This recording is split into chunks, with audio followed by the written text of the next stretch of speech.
iblis akan lumpuh dengan kedahsyatan surah Al-Fatihah. Simak sampai selesai penjelasan Gus Baha supaya kita faham. Min azimi fadliha kasratu asma'iha wa fadlil ukhra. Ini cerita dramatisnya surat Al-Fatihah. Qala Abu Hurairah radhiyallahu anhu inna iblisa ranna khina unsitat Al-Fatihah. Jadi iblis itu begitu kesakitan. Ini kitab Abwaabul Farad karangannya Syed Muhammad Alawi, juga kutipan dari beberapa kitab. Yang jelas beliau sendiri juga ngutip dari beberapa riwayat di beberapa hadis. Halaman 1, 2, 3. Ketika Fatihah turun itu iblis kesakitan. Kayak orang sakit gigi lah, tersiksa sisanya karena turunnya surat apa? Al-Fatihah. Artinya kalau Anda baca Fatihah dijiwai, maka Anda melemahkan setan, melemahkan iblis. Wa qala Mujahid, khina unzilat Fatihatul kitab ronna fastama indahu asyayatin. Jadi ketika Fatihah itu turun, iblis itu terkapar lah kira-kira. Sampai dijenguk banyak setan. Jadi kemana di ICU lah kira-kira gitu kalau sekarang itu. Entah COVID entah enggak tahu. Pokoknya di ICU sampai dijenguk banyak setan. Enggak tahu bawa apa enggak tahu. Pokoknya dijenguk banyak setan. Nah nyangoni karena ini apa? Ketuanya apa? Pingsan, sakit. Di iblis itu sakit sampai dijenguk anak buahnya setan-setan. Ya, semoga kalian semua tidak kenal setan. Kalau kenal berarti teman, apa? Wa qalu misla dzalik. Wa qala lahum laisa mimma taquluna syai'un walakin unzilat suratun laisa ajru qailiha illa an harramahu alaihi nar jahannam. Saya ini bukan sakit fisik kata iblis. Kamu tidak usah jenguk saya, datangkan dokter terbaik, tidak usah. Saya ini tidak sakit fisik. Saya ini sakit karena ada surat yang diturunkan, yang pahala yang melafatkan surat itu pasti selamat dari neraka. Padahal misi terbesar saya ini supaya manusia masuk neraka. Sekarang punya tamengnya. Wah pusing kan? Ya seperti orang lah, goda sampean ternyata sampean setia, itu kan pusing. Nah ternyata tidak setia, itu yang akhirnya ribet kan itu. Jadi iblis itu cita-cita terbesarnya kan semua orang itu masuk neraka. Nah sekarang turun satu surat yang gara-gara surat itu siapapun yang baca dijamin selamat dari neraka. Jadi walakin unzilat suratun laisa ajru qailiha illa an harramahu alaihi nar jahannam. Karena jadi dia shock lah itu. Kalau orang di Jawa itu bilang shock. Aduh sial nasib saya ini umat nggak bisa saya goda lagi karena punya tamengnya tadi punya. Qad batala kaidukum wa makrukum. Rekayasa kalian sekarang itu tidak ada gunanya semua. Nah, ini alhamdulillah di Indonesia kelihatan kan banyak yang miskin, banyak yang susah. Tapi selagi mereka masih sholat, tuh keinginan mencari halal itu masih tinggi. Kayak apa kita di tengah kota, jauh dari anak istri, jauh dari tetangga. Biasanya kalau orang jauh dari anak istri, tetangga kan sakar PDW. Tapi yang soleh masih banyak, sudah jauh dari keluarga tetap lurus. Loh kalau yang dekat lurus kan wajar, konangan wong akeh kan. Ini sudah jauh masih lurus. Nah ini nggak lepas dari barokahnya surat apa? Surat Fatihah tadi. Jadi karena ada surat yang menjamin pelafalnya atau qailiha terbebas dari api neraka. Wa qalat as-sayatinu lahu is ayyusai'in ta'muruna ya maulana. Faqala lahum idhabu wajtahidu hatta tukhfilu qulubahum hatta la yaqulu hadhihi surah. Lalu kita gimana? Jari para setan gitu. Lalu kita gimana? Terus kata iblis, sudah bikin mereka lupa sehingga tidak baca lagi. Selagi masih baca kita pasti keok. Jadi kalau sampean sudah jarang baca Fatihah itu berarti sudah bagian dari kemenangan apa? Iblis.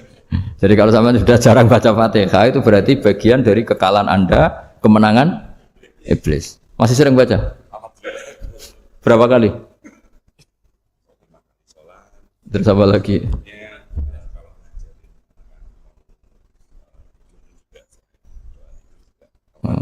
Kok 5 kali tok itu? Berarti pas sholat fardu tok itu. Enggak 5 kali itu mendingan itu 17. Kamu itu ngitungnya jangan 5 ini. 5 waktu itu berarti lumayan kan? Berapa? 17 ya? Iya. 17 ya?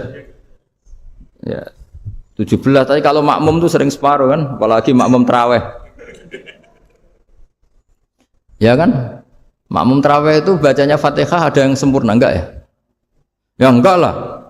Baru alhamdulillah rabbil alamin mamruko ikut ruko gitu. Makmum kan yang tarawih lah. Kalau tarawih jarang sempurna ya. Fatihahnya itu. Kan imam sudah ruku. Kamu bacanya Fatihah sampai mana? Baru setengah ya. Ya paling pas tarawih aja kan enggak sempurna ya. Apalagi kalau imamnya sing kilat tuh waduh malah. Nah, ketika Fatihah itu sebegitu keramatnya, sebegitu topnya, itu setan rapat, singkat cerita itu yang tadi dipimpin oleh iblis yang sedang terkapar apa? Terus tali obatnya enggak ada, cuma dia shock karena ada surat yang turun yang melafatkan itu pasti selamat dari apa? Neraka. Nah, ini gimana saran Anda? Terus sarannya adalah bikin orang-orang itu lupa tidak baca Fatihah. Nah, ini rapatnya iblis. Idzabu wajtahidu hatta tughfilu qulubahum hatta la yaqulu hadis surah. Kala yuksiru qiraataha wa la yakunu lahum ajrun wa thawabun bal yakunu lahum adzabun wa iqabun. Jadi saya mohon selama ini Anda sudah baca, tapi mungkin hanya rutin saja. Napa rutin saja? Jadi barokahnya ngaji ini kamu punya kekuatan atau punya semangat membaca karena ini surat yang luar biasa. Ibarat gini, kalau sampean tanya, saya juga sering mikir, masa Gus hanya surat kok punya kekuatan seperti itu? Di dunia ini, kata Allah, mulai Nabi Adam sampai kiamat, nggak ada yang bisa menandingi kekuatan kalimah. Kalimah itu kata-kata. Nggak ada yang bisa menandingi kata-kata. Misalnya Anda nge-grab, berangkat, istri cuek, berangkat cuek. Itu beda dengan ketika meskipun satu kalimat, wes Pak, muga-muga dilindungi pangeran, mugi-mugi jenengan selamat. Itu menjadi teduh dan semangatnya luar biasa karena kayak mendapat support. Jadi kira-kira kalimat itu hubungannya kita dengan Allah, Fatihah itu seperti itu. Kamu melafadzkan satu kata-kata yang dibenarkan langit bumi, dibenarkan aras, dibenarkan malaikat, dibenarkan semua penghuni di dunia ini. Sehingga itu efeknya luar biasa. Itu seperti gini ya, kamu cerai sama istri, terus nikah lagi katut babon. 10 tahun anak kamu dididik, ibunya benci kamu. Dan memang Anda layak dibenci. Dididik. Dan sampai nggak pernah manggil kamu Pak. Suatu saat, kamu tentu rindu kan, ingin dipanggil Bapak oleh anak kamu. Suatu saat anak ini manggil kamu Pak E. Itu senengnya bukan main. Hanya sebuah kata-kata. Makanya kadang-kadang orang itu tanya sama kiai, ijazah lafadz ini gunanya apa sih? Itu ijazah-ijazah itu untaian kata-kata. Yang kata-kata ini dibenarkan langit dan bumi dan aras dan para malaikat sehingga efeknya itu luar. Nah ibarat seperti itulah. Kamu melafadzkan Fatihah itu melafadzkan kata-kata yang dibenarkan Allah dan Rasul dan semua malaikat, semua penghuni langit. Maka ini efeknya pasti luar. Nah di sini lah orang-orang dulu itu tahu keramatnya itu sehingga ketika melawan Belanda, melawan Jepang dulu itu kalimat-kalimat itu menjadi mantra yang luar biasa. Doa lah, doa yang luar biasa. Tapi di era modern karena orang sudah tidak ngerti itu, dianggap itu mantra, jimat, khurafat, bid'ah, waduh ribet menemal. Sebetulnya tidak seperti itu. Memang kata-kata ini kekuatannya luar biasa.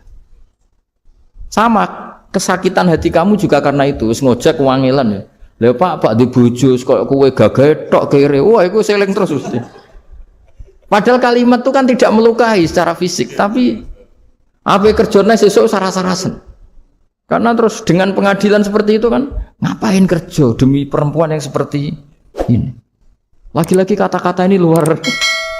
Nah bayangkan kalau kata-kata itu adalah kalimat yang diajarkan Allah lewat Rasulnya, lewat malaikat Jibril. Kayak apa kekuatannya itu? Nah kira-kira Fatihah itu gitu. Kalimat yang baik, kalimatan thayyibah diajarkan oleh Allah dan Rasul. Kayak apa kira-kira kekuatannya? Pasti luar biasa. Wong support yang dikatakan istri kita, anak kita aja luar biasa. Apalagi ini support yang diajarkan Allah dan Rasul. Ya makanya saya mohon kalau baca Fatihah, baca kalimah-kalimah thayyibah ketika sholat itu dijiwai. Ya misalnya Rabbana lakal hamdu mil'us samawati wa mil'ul ardi wa mil'u ma syi'ta min syai'im. Engkau zat yang layak dipuji dan pujian ini memenuhi langit dan bumi. Karena kita tahu nggak ada sejengkal di alam raya ini kecuali di situ ada rahmat Allah. Misalnya kamu bisa lewat sampai rumah saya, kamu mungkin anggap biasa saja. Coba kalau ngalami likuifaksi, tahu-tahu bumi ini ambles, bisa ngelewati yang likuifaksi itu luar. Tanyakan orang pernah ngalami likuifaksi di Sulawesi, itu melihat bumi bisa diinjak nggak ambles itu, wah luar Nah, sampean nggak ngalami itu sehingga lewat bumi ya biasa aja. Coba kalau ngalami seperti tidur, ya biasa aja. Coba kalau ada gempa, bahwa bumi tenang ini sudah nikmat yang luar biasa. Masa kamu ngaku nikmat nunggu digituin? Ya kan? Nah, makanya baca Fatihah dijiwai lah bahwa ini kalimat yang luar biasa. Nah, saya teruskan ya. Warwa Muslimun fi sahihihi an Ibnu Abbas radhiyallahu anhuma annahu qala bainama Jibril alaihi salam qaidun dan Nabi itsami anaqidan min fawqih fa fa'ara saufa qala hadza babun minas sama futihal yauma lam yuftah qaddu ilal yaum fanazala minhu malakun faqala hadza malakun nazala ilal ardi wa lam yanzil qaddu ilal yauma fasallim wa qala absyir binuraini qad uti tahuma lam yu'tahuma nabiyyun qablak Fatihatul kitab wa khawatimu suratil Baqarah. Jadi suatu saat Jibril ini jagongan kira-kira gitu sama Rasulullah. Tahu-tahu langit itu gemuruh. Langit gemuruh kata Jibril terus semuanya ngangkat kepala ke langit. Ini pintu langit baru ini dibuka, yang sebelumnya tidak pernah dibuka seperti ini.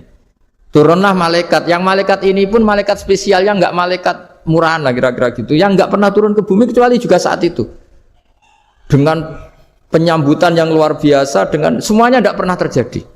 Hanya karena surat Fatihah. Jadi ini surat yang luar biasa, pengawalannya lewat malaikat yang spesial, enggak pernah turun di bumi kecuali saat itu. Penyambutannya juga enggak pernah seperti itu, baru seperti itu. Jadi semuanya itu spesial. Nah, kenapa ini spesial? Karena di situ ada isi puja-puji kepada Allah Subhanahu wa ta'ala. Ada ikrar kita, alhamdulillahirabbil alamin, arrahmanir rahim. Ikrar ini penting. Kalau contoh paling gampang gitulah. Kamu punya istri selama ini cerewet terus. Suatu saat ngomong, "Pak, tak angen-angen ra ono wong lanang koyo sampeyan." Wah, itu langsung tidak ada lelaki sebaik engkau. Itu sampean senengnya Masya Allah. Karena ada ikrar dari seorang istri ke kamu. Nah, bayangkan kalau ikrar kita sebagai hamba diakui oleh Allah Subhanahu, maka ikrar ini akan dicatat sebagai kebaikan kita yang kita panen nanti di akhirat. Karena ada ikrar. Kita ikrar bahwa alhamdulillahirabbil alamin, kita ikrar ar-rahmanir rahim, kita ikrar maliki yaumiddin, kita ikrar iyyaka na'budu wa iyyaka nasta'in. Sampean misalnya jadi orang Indonesia, ketemu orang Indonesia yang makmur di Jerman. Terus lupa Indonesia. Kamu orang Indonesia? Enggak, saya enggak orang Indonesia. Mangkel gak kira-kira? Mangkel. Karena salah ikrar kan gitu. Ya, jadi saya mohon jangan anggap kalimat itu hal yang biasa, tapi luar biasa. Nggih, ngoten mawon. Assalamualaikum warahmatullahi wabarakatuh. Iya. Alhamdulillah ya.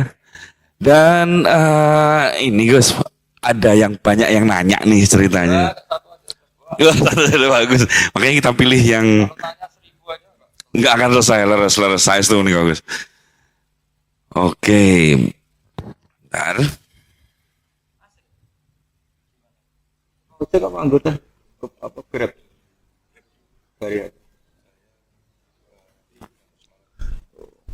Ya dibaca. Oke. Memiliki wonten pertanyaan Gus saking Pak Muhammad Arwani. Pertanyaannya adalah bagaimana cara untuk meningkatkan iman dan takwa kita kepada Allah Subhanahu wa taala jika di situ kita sangat sulit untuk meninggalkan maksiat. Sudah berusaha taubat akan tetapi tetap maksiat lagi. Pertanyaannya gitu. Bagaimana solusi agar selalu bisa terhindar dari maksiat? Mana aja yang jawab? Jangan maksiat. Udah fokus ibadah, jangan maksiat. Itu sih kalau saya. Tapi monggo Gus, fokus saya. Monggo Gus. Jadi itu pertanyaan pertama dan terakhir karena waktunya juga saya tidak banyak. Saya berkali-kali kampanye di mana-mana lah, kampanye dan menganjurkan. Di antara catatan dalam Suhufi Ibrahim wa Musa kan ada kan di Quran itu yang dinamakan lampiran-lampiran wasiatnya Nabi Ibrahim dan Nabi Musa. Itu diantara catatannya begini, orang yang punya akal itu adalah orang yang bisa menikmati sesuatu yang baik. Misalnya gini, contoh gampang gini, kamu punya anak pertama atau punya anak yang masih kecil, itu gendong tuh senangnya bukan main, melihat anak sehat tuh senangnya bukan main. Mungkin saat itu banyak orang yang sedang maksiat dengan perempuan nakal atau dengan teman-teman nakalnya, yang nganggap seperti itu tidak nikmat. Tapi andekan ini ditimbang ya ditimbang. Yang maksiat betulan, misalnya paling ukuran bahagianya itu 70%. Tapi yang ini, yang nimang anak baru lahir atau masih kecil, corong Jawa ngeloni anak, bisa saja bahagianya itu sampai 100%. Artinya selama ini kesalahan kita adalah nganggap maksiat itu pasti menyenangkan dan taat itu tidak menyenangkan. Makanya saya berkali-kali fatwa, untuk melawan kenikmatan maksiat, orang harus terbiasa menikmati taat, menikmati kebaikan. Jangan kira kita nimang istri nikmat, nimang anak nikmat, ketemu teman yang lama tidak ketemu juga nikmat. Artinya kita akan melewati berjam-jam untuk jagungan sama teman, sama anak, sama istri. Dan itu harus kamu nikmati supaya mengganti tidak berkebutuhan nikmat yang lewat jalur maksiat. Jadi saya mohon sarana-sarana yang menyenangkan itu, yang taat itu kita maksimalkan.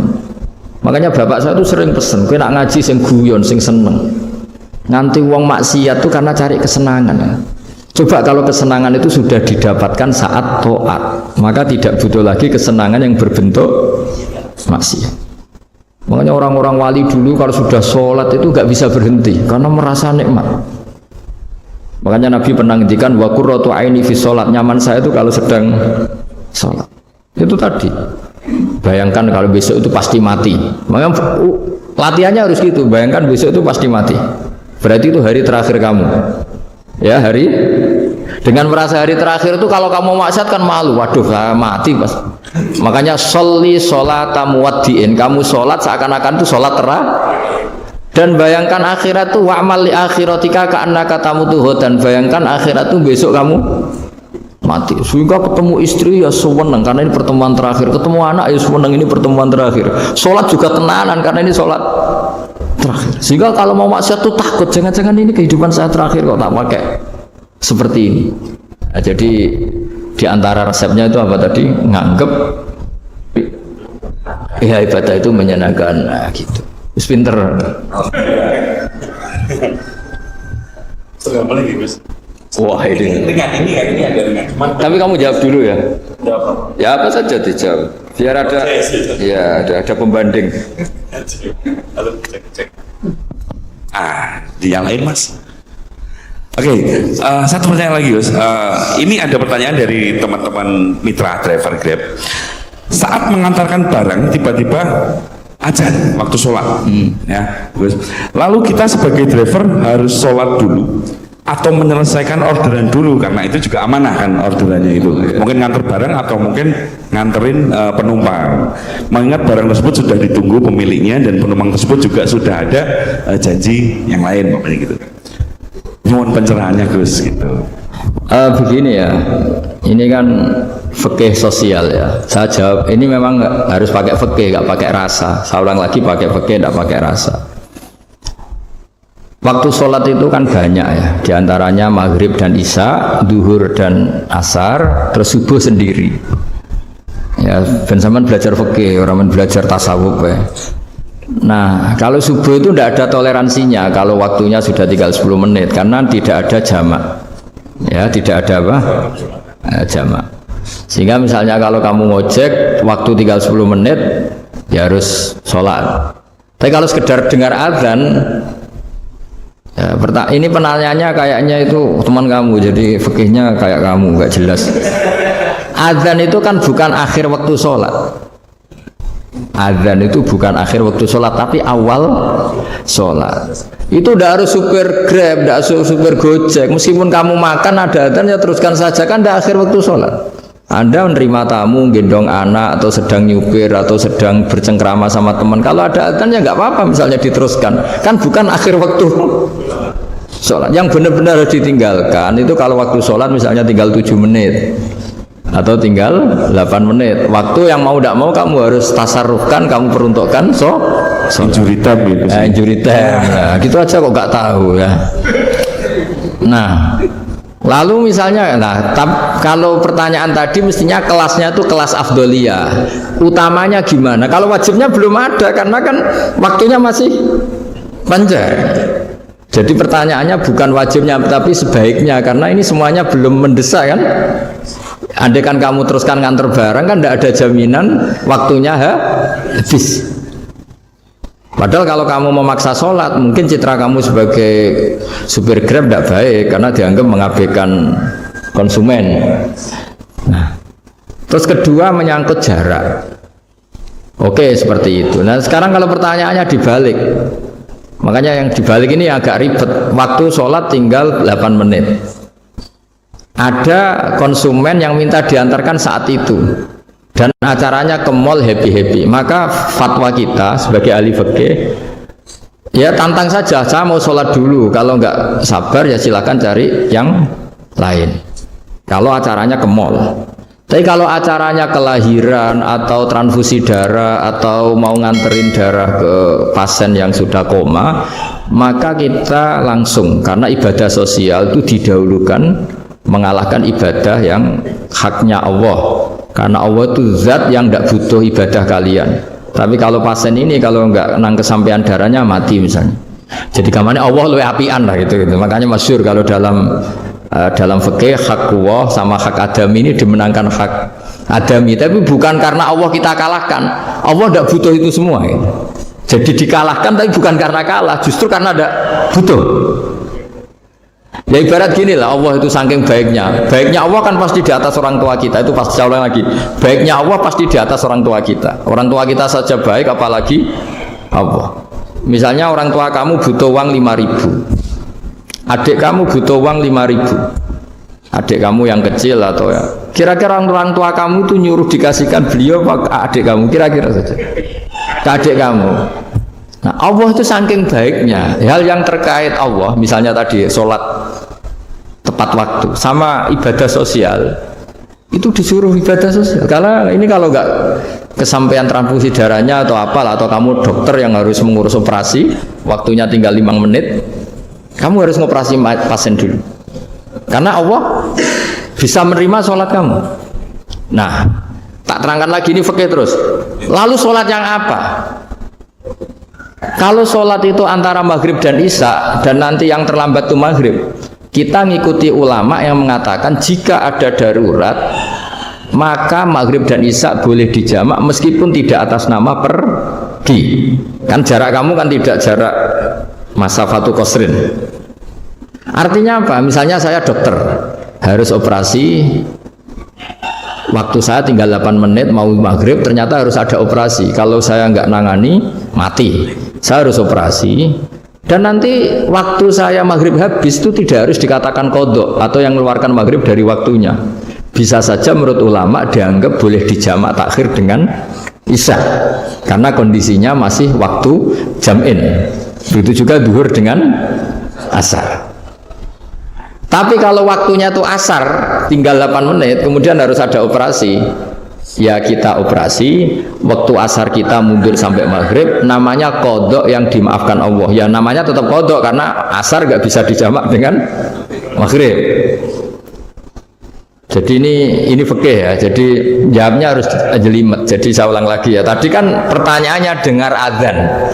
Kalau adzan kan waktunya masih panjang, apalagi misalnya maghrib kan waktunya kan taruh saja ada waktu seperempat jam. Ternyata andekan kamu antar hanya butuh waktu 7 menit, kan nggak ngefek sama sekali. Saya nyanda. Gitu.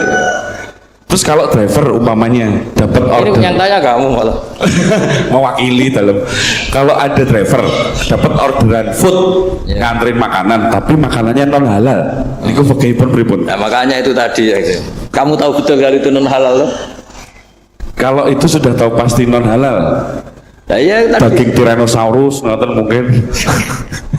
Ya makanya tadi itu memang PR kita di semua profesi. Saya ulang lagi, itu PR kita di semua profesi. Jadi ya itu makanya pentingnya istighfar tuh di situ tuh sudah kita sebagai ulama menghalalkan tidak mungkin, mengharamkan kamu juga demo, ini pekerjaan Gus gitu. Tapi yang jelas itu tidak bisa dihindari. Ya sama lah seperti orang di bis itu. Kadang-kadang kan didoain semoga semua penumpang hasil ke tempat masing-masing, dan kalau ada copet berarti kan doain copet juga hasil tujuannya. Jadi di semua profesi itu resikonya, makanya tadi saya bicara tentang fikih.